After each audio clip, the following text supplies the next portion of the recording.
Hi, welcome to Simmery P. My name's Sue and I'd like to share a waffle recipe today. It's waffle day very soon here in Sweden and I thought, could I swap my pancake recipe that I do in buckwheat flour into a waffle recipe? So I'm going to share this recipe today with you and you can come with me and see if it works. So in the bowl here, I'm using a gluten-free oat milk. I've gone back to drinking oat milk every now and then, and I've got 1.5 cups or 290 grams, and I'm going to put some apple cider vinegar, just 2 teaspoons, as a first step. So I want to sour that and make it like thick. So I'm just going to put that aside. I've got my waffle maker here, and I'm going to turn that on to preheat that. I bought that last year because it was waffle day here, and I thought, I really want waffles, and I didn't have one, so I rushed out and bought one. So now this year I'm ready for waffle day because I've got my waffle maker. Grab another bowl, and we're going to pop the flour in here. Just move my scales out of the way. So I've measured out 150 grams or 1 cup of buckwheat flour. And I've got 1/8 teaspoon of salt. That's optional, you can have more or less. And we need to add in some raising agents. So I've got 1/2 teaspoon of baking powder. And this is just the way I do it. You can add a little bit more or a little bit less. 1/2 teaspoon of bicarb soda. If you don't have baking soda, you can add 1 teaspoon of baking powder. I like adding cinnamon to all my pancakes, so 1 teaspoon of cinnamon. I'll just grab my teaspoon out.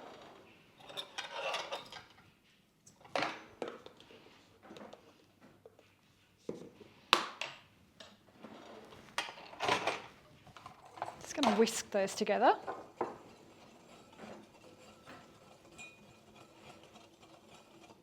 So I want to add in some vanilla. So I'm going to add in just 1/2 teaspoon of vanilla. You can add in a little bit more. This is a really strong vanilla. It's a real vanilla extract. And I've got some coconut oil that what I was trying to say was, I've got coconut oil that I've melted in my microwave. I'm adding 1 tablespoon to the liquid. And you can either add in a little bit of sweetener, maple syrup, or what I like recently is date syrup. So I'm going to add in just 1 tablespoon. You can leave this out if you only add sweeteners to the top, but it just kind of helps make it balances the nuttiness of the buckwheat flour, because some people find the buckwheat flour a little bit too distinct in flavour. So add all those wet ingredients to the dry.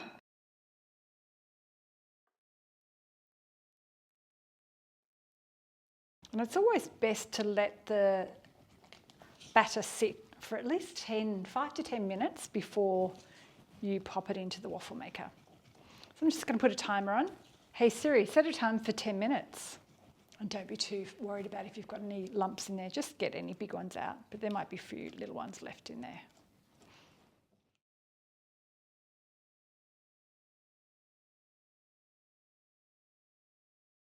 Like with a pancake, the first one's sometimes not always perfect. I should have been timing this, but it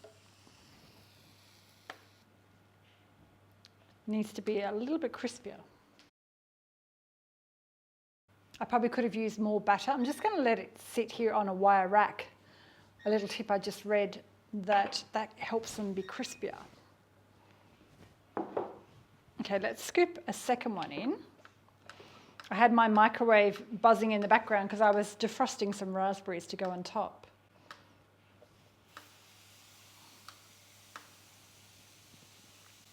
I'll be a bit more generous with my batter this time.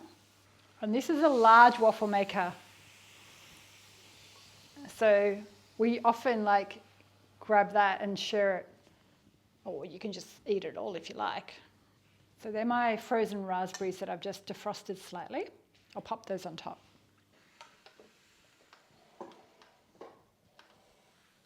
So 2 are slightly smaller, but look at that. I'll put the nice ones on top.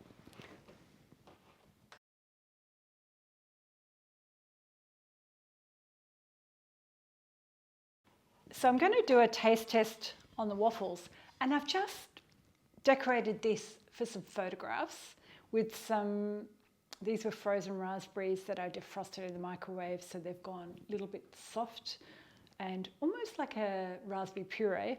I've drizzled it with some date syrup and sprinkled it with icing sugar, just so it makes it look pretty. And I'm going to go in and taste them. And the other ones, we can reheat these tomorrow, either in the oven, in the microwave, or you can freeze them for a later date and bring them out and reheat them. You can even have them cold. And I don't have any yogurt in the house, but if you wanted to put yogurt on top, you could top them with yogurt or ice cream. Some people like ice cream.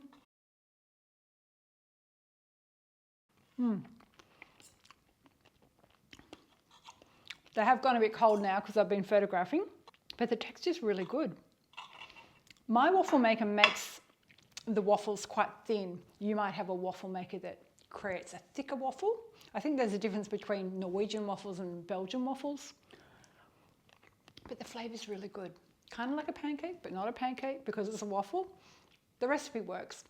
I'm going to experiment with some other ones that I've got on my blog that are pancake recipes into waffle recipes.